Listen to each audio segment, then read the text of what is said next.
How's it? Welcome back. So what's my preferred lucid dreaming supplement? And it's been about a year or so since I last covered this on the channel. But what brought it to mind is just last night I happened to have taken it and it worked. And then I was looking at my dream journal and I took it 16 days ago as well.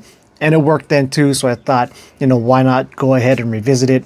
And then on top of that too, in the past year, my subscriber base has essentially doubled. So, decent chance that a lot of the people checking out my work nowadays might not know my stance on this. So my preferred supplement when it comes to my lucid dreaming practice, or even just like a dream work practice in general, is time release or sustained release vitamin B6. Now, if you just do a quick Google search on it, you'll see there's been various studies done over the years on B6, and it has been shown to increase dream vividness, clarity, and then kind of as like an offshoot of that, dream recall as well. And that's something I found to be the case for me personally. And over the years, I have done a bunch of different experiments on a lot of different supplements that are supposed to help your dream work practice or lucid dreaming specifically.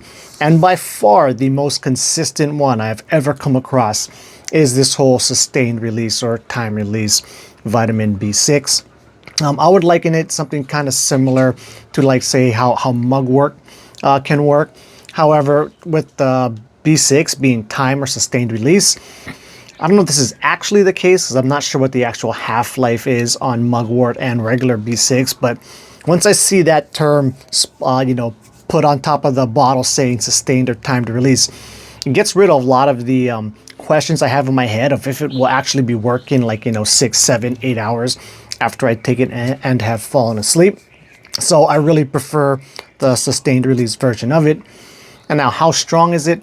It is a pretty subtle effect that it has, although, over the years of watching my dream practice so closely, it is definitely a noticeable effect. But if you're someone who barely ever recalls dreams and all that stuff, then you might not really notice a difference when taking sustained release B6. But I think if you do, dream journal consistently, you are paying attention to your dreams most nights, you're aware of what a clearer dream is to you versus one that's not very clear or you have bad recall on, I think the effects would be quite noticeable for you. Some of the other ones I tried that I liked, like Huperzine A and Alpha GPC, if I'm remembering those correctly, those seemed okay too, but did not seem as good as time release B6 was to me, or work as long either.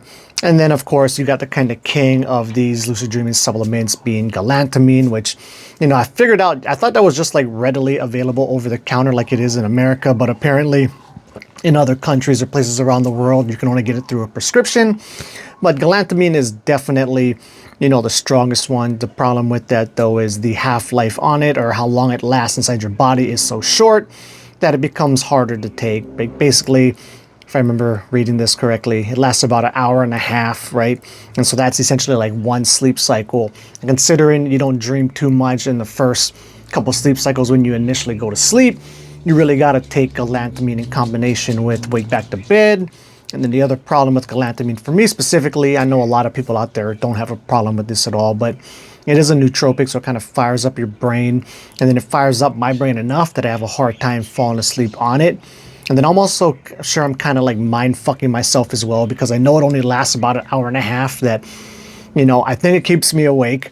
I take it after sleeping whatever 4, 5, 6 hours, and then I have a hard time falling asleep quickly because I feel like I'm on the clock and got to fall asleep as fast as possible to hit REM and hopefully still have this galantamine stuff working inside me. But my favorite is time release B6. Another good thing about that too, though, is it seems like it should be pretty easy on your body as opposed to some of these other stuff that you're taking, like say galantamine, for example, or Alpha GPC. I'm not sure how those things work, but they might be making your body work. And over time, processing all of that could be causing you damage internally, perhaps.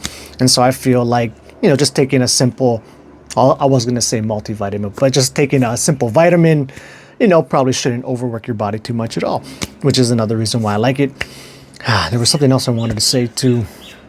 Oh yeah, and then also you don't seem to build a tolerance towards it. Now I take time release B6 pretty rarely. Like I'll go several months without ever taking it. And then, you know, just in the past like 16 days, I happen to have taken it twice. So I don't typically nowadays go like back to back to back with it, but I have gone through periods of my life where I was taking like time release B6 every time before going to bed. And it seemed to have a steady effect on my dream vividness and clarity and my recall. It wasn't like I was building a tolerance towards it like you can with galantamine. I'm pretty sure I read somewhere too. I should have done more reading up on this before just shooting this video randomly. But I'm pretty sure you can build a tolerance towards galantamine. I might be wrong on that, but nonetheless, I haven't noticed any tolerance building with time release B6. So that is it. Until the next video, keep your lucid dreaming practice legit.